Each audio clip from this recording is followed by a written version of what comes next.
Hoy día quiero hablarles sobre hoy quiero hablarles de cómo nosotros en Zenith vemos la visualización de datos. ¿Ya?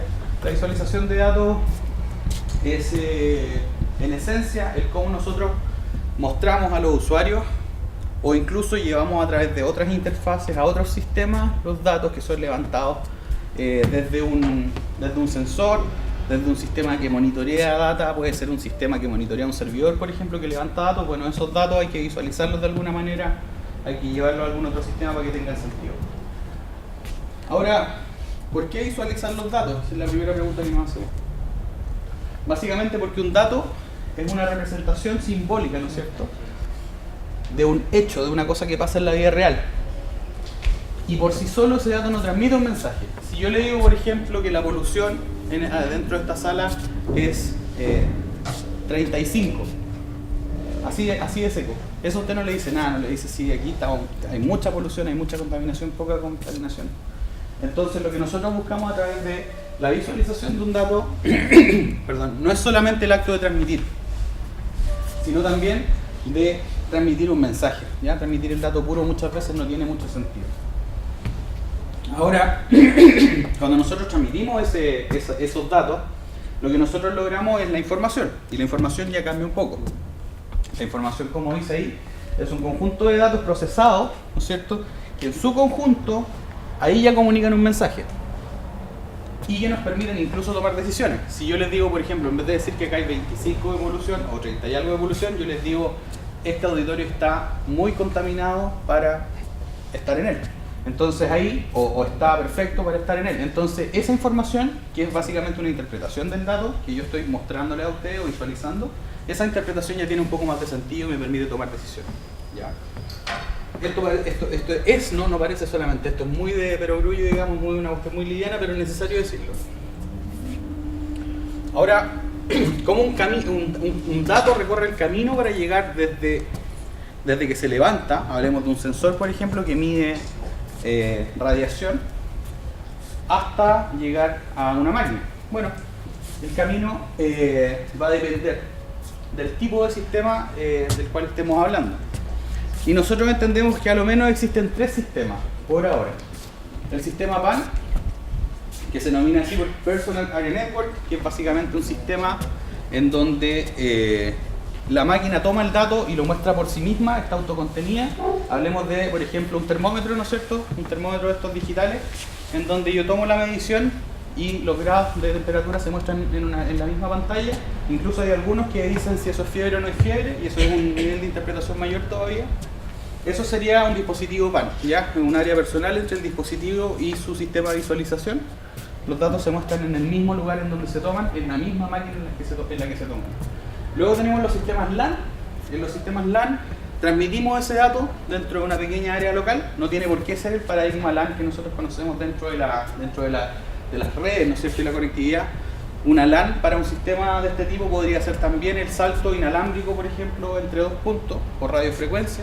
Por ejemplo, tenemos un sensor de temperatura en esa esquina y una pantalla en la esquina de allá.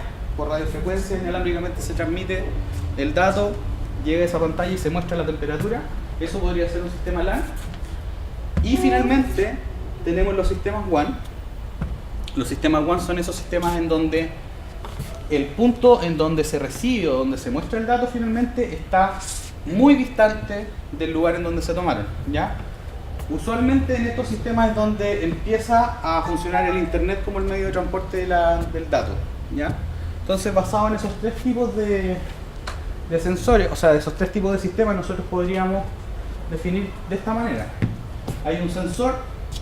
Cuando digo sensor no estoy diciendo una sonda sensora, sino también podría ser un sistema que está, como decía yo, monitoreando, por ejemplo, el nivel de carga de un servidor y está obteniendo ese dato.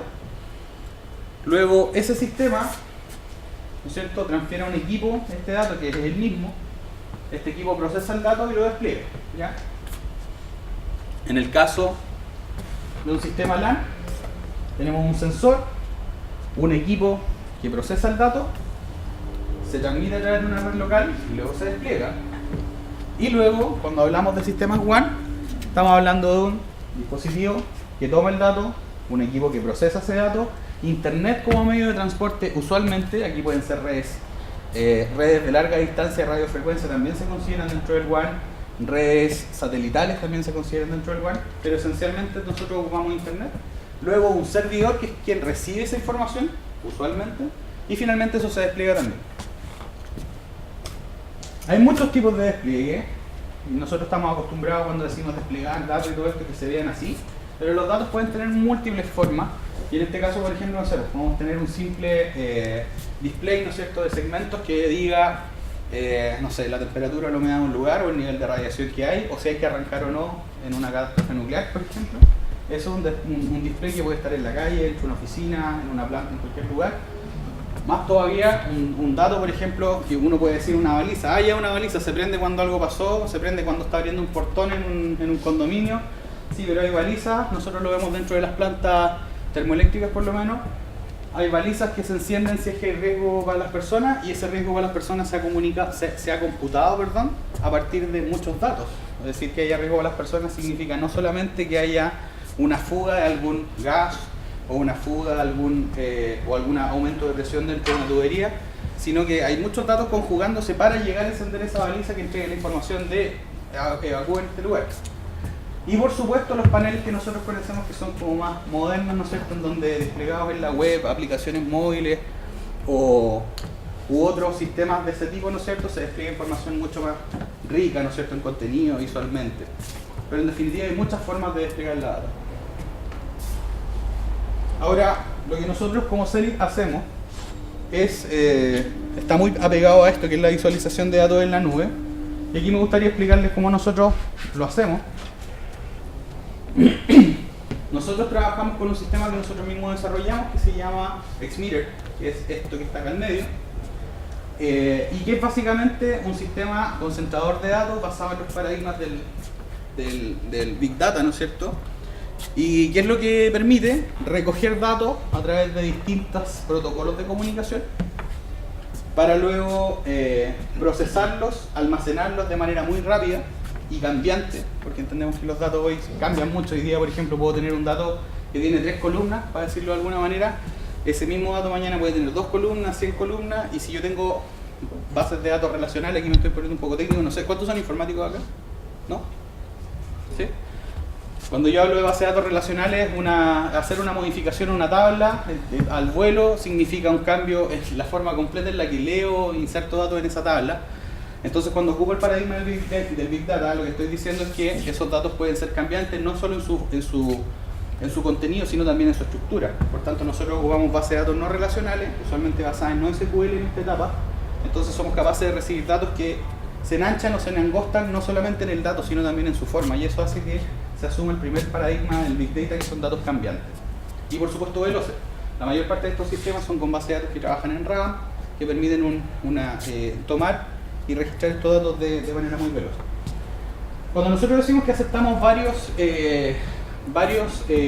protocolos de comunicación, es porque si nosotros suponemos que acá está el dato, ¿no es cierto?, el dato que se está levantando y necesitamos transmitirlo, lo primero que nosotros tenemos, y que van a tener en muchos sistemas que reciben datos y que los muestran en la nube, son este broker layer, que es así como se denomina casi universalmente. ¿Qué es lo que es un broker?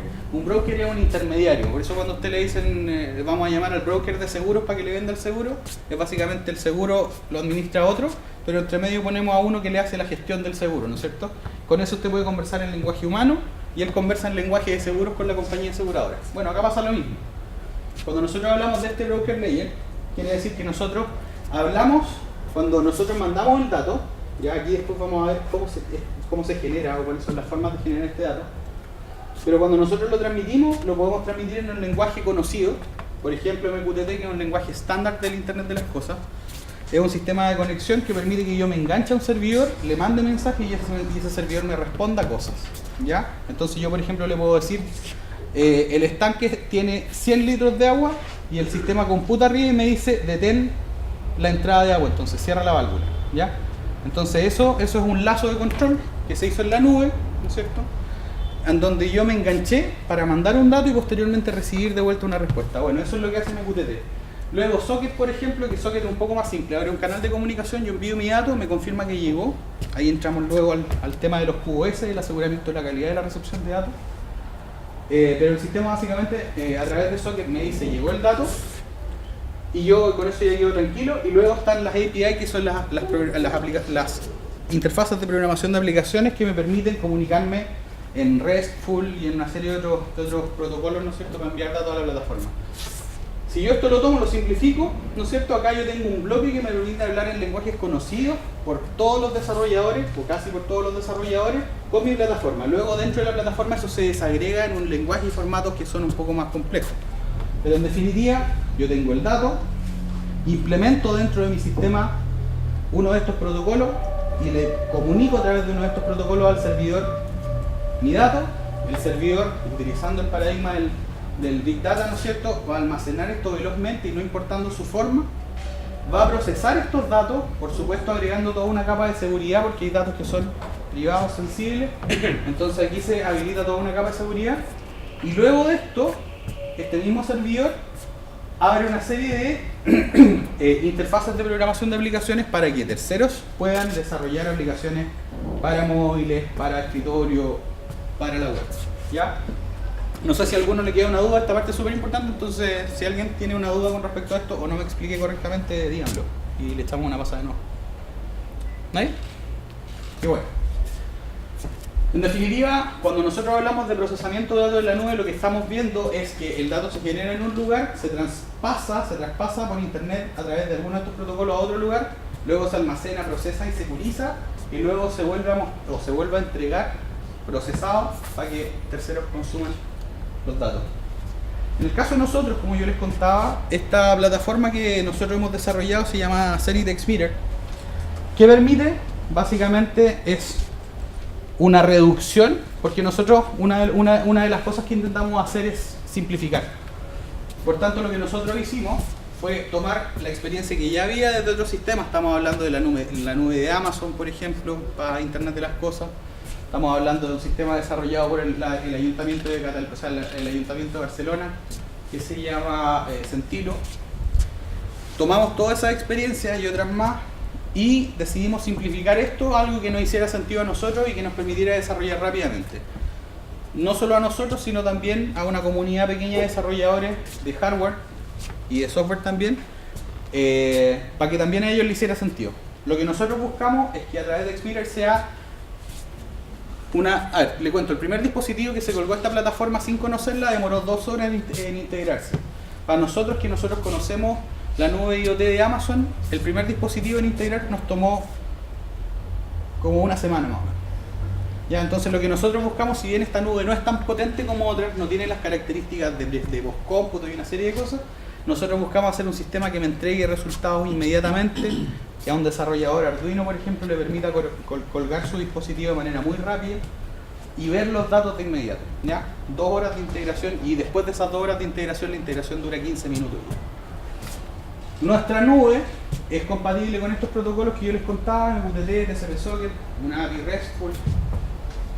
Y por supuesto, esto permite que dispositivos que ya hayan sido programados para enviar datos a otras nubes, el cambio es absolutamente rápido, la integración es muy rápida.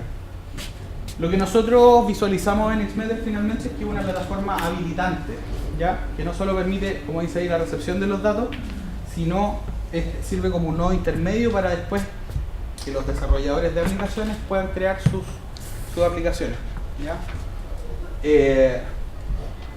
Lo simplificamos porque algunas nubes implementaban protocolos de transferencia, ¿no es cierto?, de información que eran, o formatos que eran muy complicados.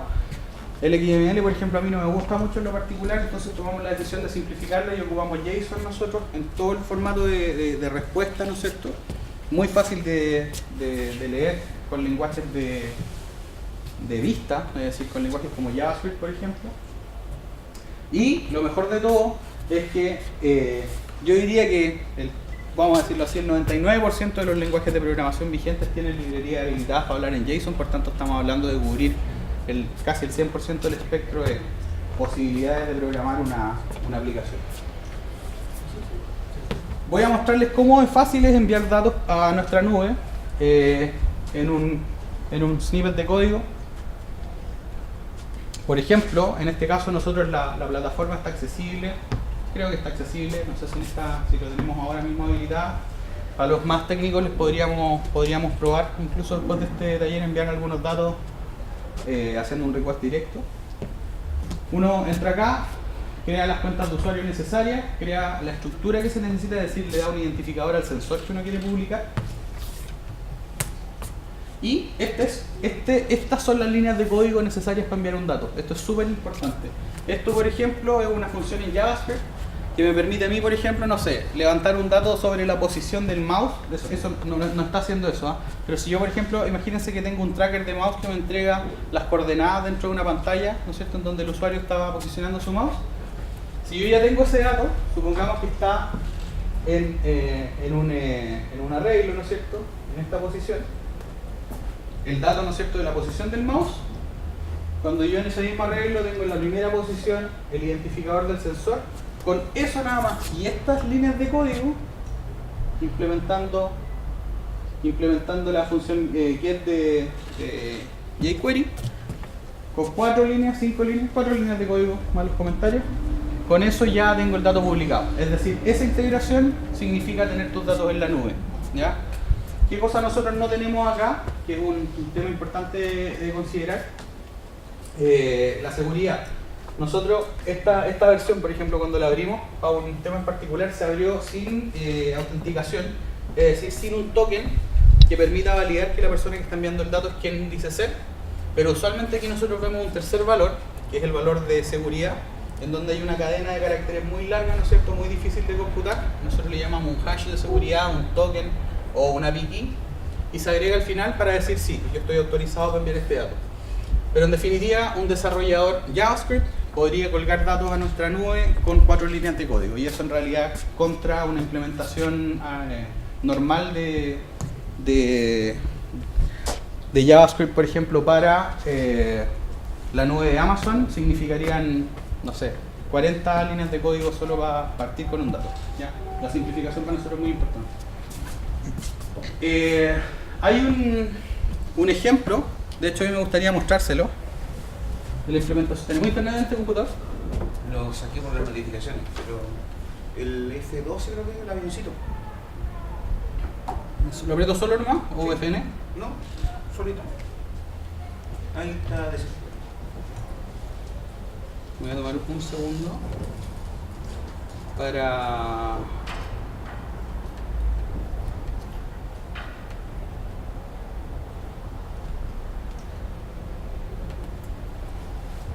Vamos a abrir este link.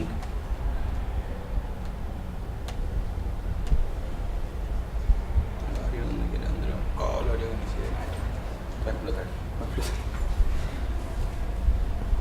¿Qué les voy a mostrar acá? Para las personas que han tenido contacto alguna vez con Arduino, cuáles son todas las modificaciones que tienen que hacer sobre este ejemplo, que es el ejemplo de consulta a través de un cliente HTTP, para poder colgar sus datos en la nube. Es decir, lo que estoy diciendo es que ustedes bajan este script que está acá, si tienen una maquinita Arduino que levanta un dato, lo meten dentro de su código, le hacen las modificaciones que yo les voy a mostrar y listo, están integrados a una nube para mostrar datos.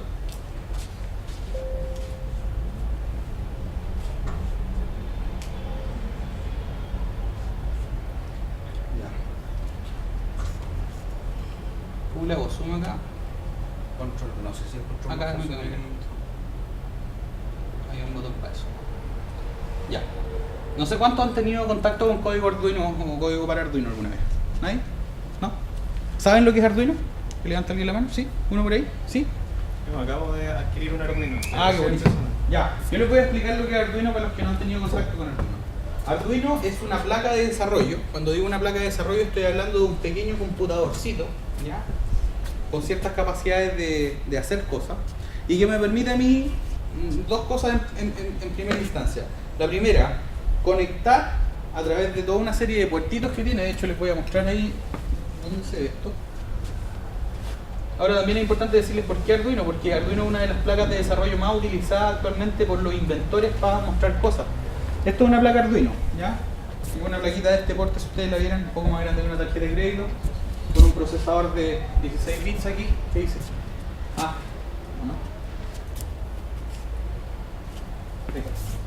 un procesador de 16 bits, qué sé yo, una Temega para los más técnicos. ¿Qué me permite a mí? Tengo esta serie de pines. Mira, escale, ¿qué pasa? ¿Viste? Se está fuera de control. Cárgala con... No, está bien, ya. Rapidito le muestro, hasta el segundo recarga. Esta línea que está acá son pequeños conectores que me permiten obtener voltaje, por ejemplo, y meter de vuelta datos desde un sensor. En este caso, por ejemplo, yo puedo al pin 2 asignar que lea los datos de un sensor de luz, por ejemplo, no sé. Y se hace muy rápidamente con código muy fácil de implementar. Puedo yo, por ejemplo, no sé, montar encima unas carcasas que se llaman shields, que es básicamente otra placa en donde yo le digo, ya ahora con esta placa tú tienes la posibilidad de conectarte directamente a internet por wifi, por ejemplo. Yo puedo hacer una serie de cosas. Lo mejor de todo es que hay una comunidad tremenda en el mundo, entonces prácticamente cualquier cosa que uno quiera hacer, a alguien ya se le ocurrió hacerla un poco, entonces uno puede descargar el código, ver cómo enchufar los cables para hacerlo. Y la mayor parte de los sensores existentes en el mercado son compatibles con la plataforma también, entonces yo conecto mis cablecitos y puedo hacer, yo por ejemplo en la casa con este sistema agarré el control remoto del portón del auto y lo desarmé. En la partecita donde va el botón que uno aprieta para abrir el portón, conecté dos cablecitos, les puse un relé, que es básicamente una cosita que cuando uno le da un pulso, ¿no es cierto?, de energía, hace contacto. ¿Ya? Lo conecté a internet, lo metí a la plataforma Xvideo, que es la plataforma de nosotros, y hoy día tengo una aplicación en el teléfono, entonces de cualquier lugar en donde yo esté, aprieto mi botoncito acá y abro el portón de la casa. Una cuestión súper simple, pero para eso había código hecho y hay una serie de cuestiones, entonces yo lo hice muy rápido con esta plaquita Arduino, desarmando un control remoto. Ventaja, puedo abrir la casa de cualquier lugar y tengo infinitos controles remotos que cuestan 15 lucas, entonces programo una vez y me ahorro 15 lucas por cada persona a la que le quiera dar acceso al portal.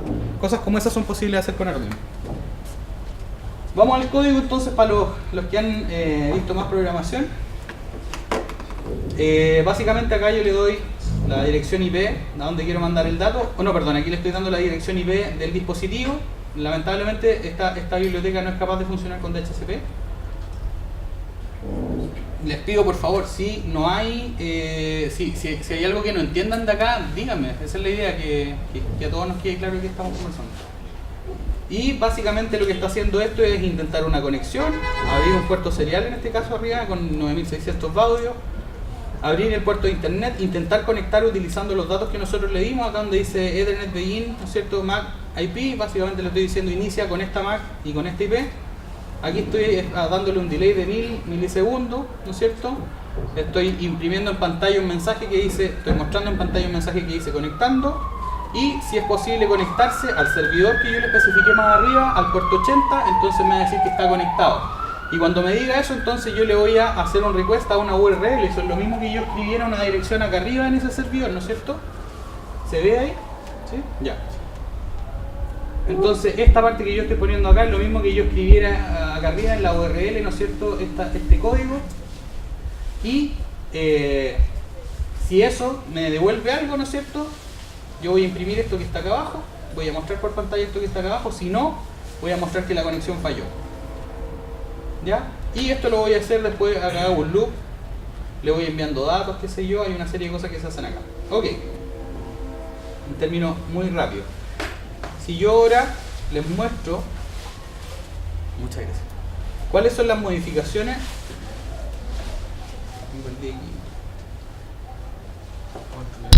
¿Control qué? Control la esta, pantalla completa. Control. Ya. Si ustedes se fijan, de todo el código que yo les mostré, que ya está listo, hecho, ustedes lo bajan sin una persona incluso que haya tenido poco contacto con Arduino, se baja este código, lo pone dentro de un editor de texto, le cambia la parte donde decía char server, ahí les puedo mostrar yo, les cambia por lo que yo les dije antes, que era el servidor de prueba de nosotros, y luego en donde decía client.println, cambiar por esa parte que decía Google, cambian a esto que yo les muestro acá. Perdón. Listo, con eso ya están integrados, ¿ya? Eso es todo lo que hace falta para integrarse a una nube como la nuestra.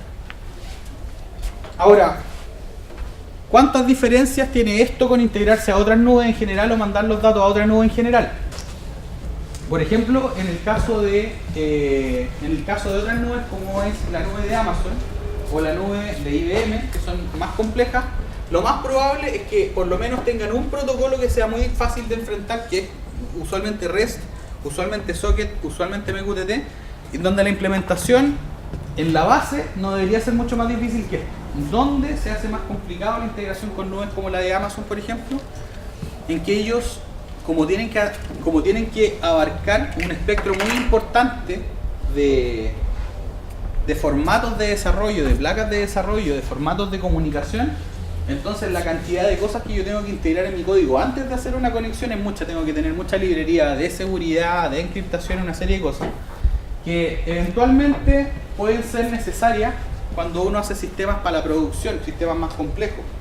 Pero cuando uno es un inventor que quiere probarse, que puede, por ejemplo, hacer un monitoreo de los niveles de temperatura en un lugar, ¿no es cierto? Diciendo que si bajan de esta línea roja me manda una alerta, no necesitamos tanto de eso. Cuando nosotros pensamos Xmeter y cuando nosotros evangelizamos sobre el Internet de las cosas, nosotros decimos que hay niveles, y el nivel de producción obviamente implica, cuando uno quiere poner estos datos ya para que una empresa los pueda ocupar, implica obviamente una serie de cosas que hay que hacer, entre ellas aumentar los niveles de seguridad, encriptación y una serie de otras cosas. Pero eso es cuando ya queremos vender un producto. ¿Qué es lo que pasa con los inventores en un principio cuando lo que quieren es mostrar un dato? Cuando lo que quieren es hacer su sistema basado en Arduino, en Raspberry Pi y publicar ese dato, no hay algo que responda a eso. Y nosotros, cuando pensamos en Xmeter, pensamos en dar respuesta a eso. Como última cosa, me gustaría mostrarles cómo se ve una implementación de este sistema para uno de nuestros clientes.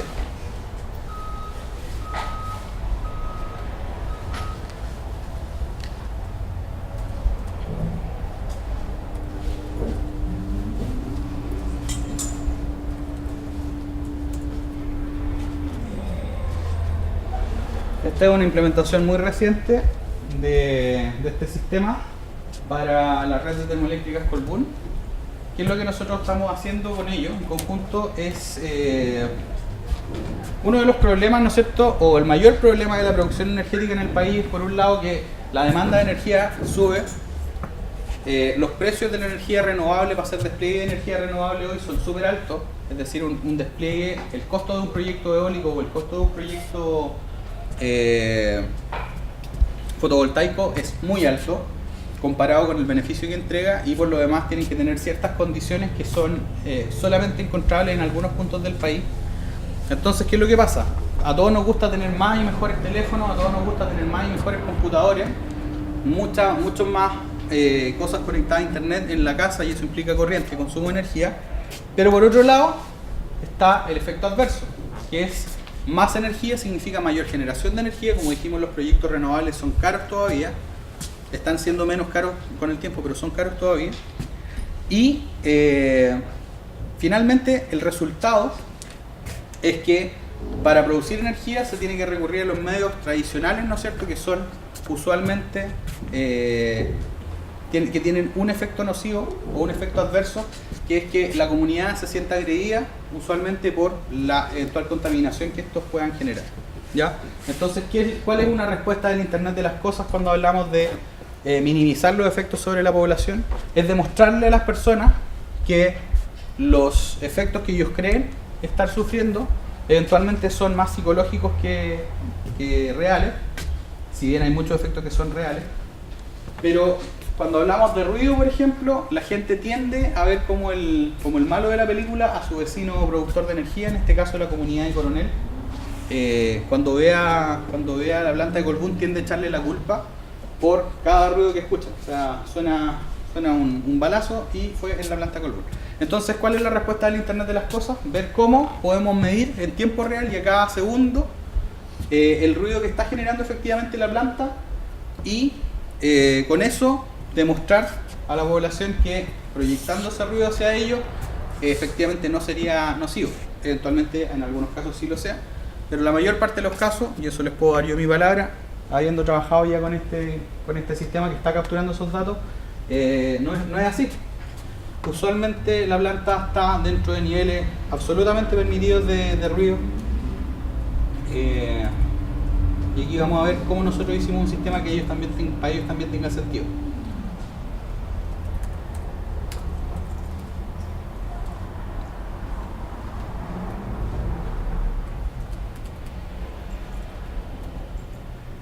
Este sistema está en una etapa de marcha blanca. Y por tanto hay varias cosas que se están ajustando todavía.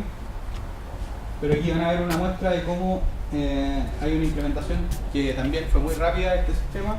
Conectarlo a un equipo sonómetro que mide entre 30 y 130 decibeles y que hoy nos entrega niveles de ruido y un mapa de calor proyectado de cuánto ruido está efectivamente poniendo en los receptores, es decir, en las casas de las personas, en la planta termoeléctrica. Ojalá que nos acompañe en internet para verlo ahí.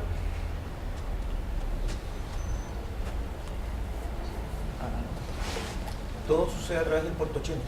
O sea, no hay problemas de... No, todo 80. de puerto, nada. Todo 80 menos que fuera HTTPS que ahí 443. 443, tampoco sabe lo que es. Que yo sepa, ¿no? Ya, acá. Entonces, fíjense ustedes que cuando nosotros evaluamos el nivel de ruido de la planta, lo que nosotros vamos a ver es que son ciertas dosis las que se deben superar. Ellos tienen varios puntos de control. Vamos a ver los que afectan a las personas, que son estos de acá. Como ustedes pueden ver, esto se está midiendo en tiempo real. La línea roja significa lo que la legislación dice que nunca debería traspasarse, ¿no es cierto?, como niveles de ruido proyectados a la comunidad. Y la gente de Colbún, doy fe porque esta máquina la pusimos nosotros, tengo fotos del despliegue, nos aseguraban a nosotros que ellos mantenían una medición, no continua, pero probando cada cierto tiempo no sobrepasar los niveles, y para eso ellos se estaban ajustando sus sistemas, haciendo mantención a la maquinaria para determinar que no pasaban esos niveles, y efectivamente nosotros podemos comprobar que con esta máquina que está midiendo el ruido en tiempo real, ellos no superan los niveles ni de día ni de noche. Aquí ustedes pueden ver esa... Ahí están todos los puntos de recepción. Esos son, ¿qué es lo que son estos? Se los voy a mostrar en el mapa, quizás se entienda mejor. Vamos a ver el mapa. Mi pregunta es, por ejemplo, el tema del tiempo real es solamente dentro de la planta. No, nosotros acá estamos fuera. Ah, eso es como el punto clave. Esto se está leyendo directamente desde allá. Ah, súper. Sí. Ya, eso quería preguntar. Pero, por ejemplo, para el tema del análisis, es también combinado espacios dentro de la planta y como fuera, el sentido, por decirte, las rutas, porque al final la gente piensa, como dices tú, que principalmente son datos que desde que solamente es la actividad productiva y por lo general son otros espacios donde generan mayor ruido. Claro. Como las rutas, como... Están en nosotros lo que estamos proyectando hoy día es todo el ruido que ahí genera lo- la planta. Ahí están Ya. los puntos, por ejemplo, ¿no es cierto? Nosotros tenemos dos puntos de control. Uno está en la carretera porque hay una barrera que bloquea el ruido, aparte ahí justamente en la planta Coronel, Ujú. que es el segundo punto amarillo que ustedes ven acá. Ya, son de control, eso quería preguntar. Entonces tenemos un primer punto de control que es la central misma, en donde nosotros vemos todo el ruido que se mueve entre la central y el camino que conduce a la central, y se hace una discriminación de los ruidos que vienen del puerto de Coronel, hay un puerto seco por ahí, una serie de cosas. Sí, por eso. Y luego nosotros proyectamos los ruidos que tienen las fuentes receptores. Como ustedes pueden ver, las amarillas no son siquiera sobrepasar el límite, sino más bien estáis cerca de sobrepasar el límite. Pero solo se dan los dos puntos de control. Cuando esto después lo vemos en la comunidad, nosotros vemos que la comunidad está todo verde. En algún minuto podría sobrepasar, pero nosotros vamos a tener, y un poco el área de responsabilidad social de Colbún ahora tiene los datos para decirle, mire, ya, ¿cuándo usted dice que tuve un ruido fuerte? A las 3 de la mañana. Vamos a ver. Y vemos, y si nosotros vemos que saltó, por ejemplo, este punto, pero el resto de los puntos en la planta están dentro de los ruidos normales, entonces vemos que fue algo que pasó acá, o por aquí, pero no en la planta. ¿Ya? Entonces uno diría, ¿cómo el Internet de las cosas y la visualización de datos afectan directamente a las personas a través de esto? Entregarles seguridades de que las empresas están siendo socialmente responsables, por ejemplo. ¿Ya? Eso puede pasar con niveles de contaminación, puede pasar con caudales de agua, con presión, cuando Internet, por ejemplo, incluso a través del mismo Internet. Uno de mis socios en Zenit descubrió que a las 2 de la mañana BTR le corta el internet todos los días, por 15 minutos. ¿Ya? Entonces el gallo le alega a BTR y le dice, usted me cortáis el internet a las 2 de la mañana todos los... Entonces, ¿qué es lo que hizo el gallo? Una maquinita, la pescó, la programó, ¿no es cierto? Y la colgó a la nube de nosotros. ¿Y qué es lo que hace esta maquinita? Está midiendo si hay internet o no hay internet. ¿Hay internet o no hay internet? Cada un segundo preguntando si hay internet o no hay internet. Y durante un mes tuvo la máquina conectada en su casa al modem, una máquina desarrollada por nosotros mismos conectada a nuestra propia nube. Y lo que sacó después un gráfico en donde dice internet, internet, sin internet, internet, internet, y les demostró a estos gallos con un gráfico, con una máquina de nosotros que tiene guardado cuando se dan las caídas, que efectivamente cada día alrededor de las 2 de la mañana el internet se cae. Y con eso BTR le indemnizó por todo el tiempo downtime que él ha tenido durante el tiempo que él ha reportado que eso está mal. Entonces el Internet de las Cosas sirve para responder preguntas que nosotros mismos tenemos. Es básicamente cómo conectamos, ¿no es cierto? Cosas que antes no estaban conectadas a Internet, cómo conecto esa silla, por ejemplo, para decir cuánta gente se ha sentado y cuál es el nivel de uso que tiene, y efectivamente a través del nivel de uso y el peso que ha soportado cuándo va a fallar, lo que me permite hacer compras más inteligentes. Obviamente no le vamos a meter un sensor allá porque es muy caro, es una cuestión burda de decir. Pero sí lo podemos hacer con máquinas que son más caras, ¿cierto? Lo podemos hacer con una máquina dentro de una industria, con una serie de cosas. Hay una pregunta.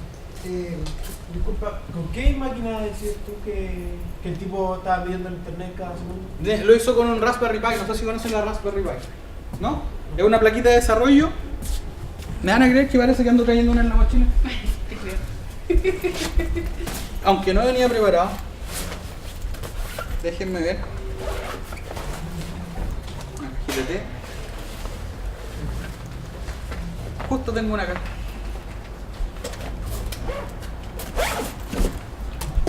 Miren, no sé cuántos de ustedes tuvieron un computador en los años, vamos a decir en el 98. No, nadie había nacido en el 98. ¿Sí? Todavía nació en el año 98. Bueno, esa cuestión que yo estoy pasando, ahí pásensela por las manos para los que no la conozcan. Esa máquina fue la que se ocupó para hacer esa prueba con BTR.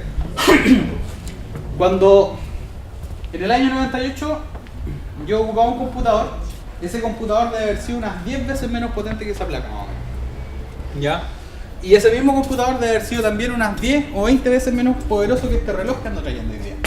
Entonces, eso nos habla de cómo la tecnología, los circuitos, los pequeños circuitos, ¿no es cierto?, dentro de los integrados han progresado y nos permiten hoy día tener proezas de la ingeniería como un computador potente en una plaquita que es un poco más grande que una tarjeta, ¿no? ¿Dónde la venden eso? Esa placa tú la puedes comprar en olimex.cl, por ejemplo, que es uno de nuestros partners, así que motivamos a que compren con olimex.cl. Ellos venden en Santiago y lo compras por internet y al otro día la tienen en tu casa, ¿ya? Y es una placa que cuesta 35 lucas, ¿ya?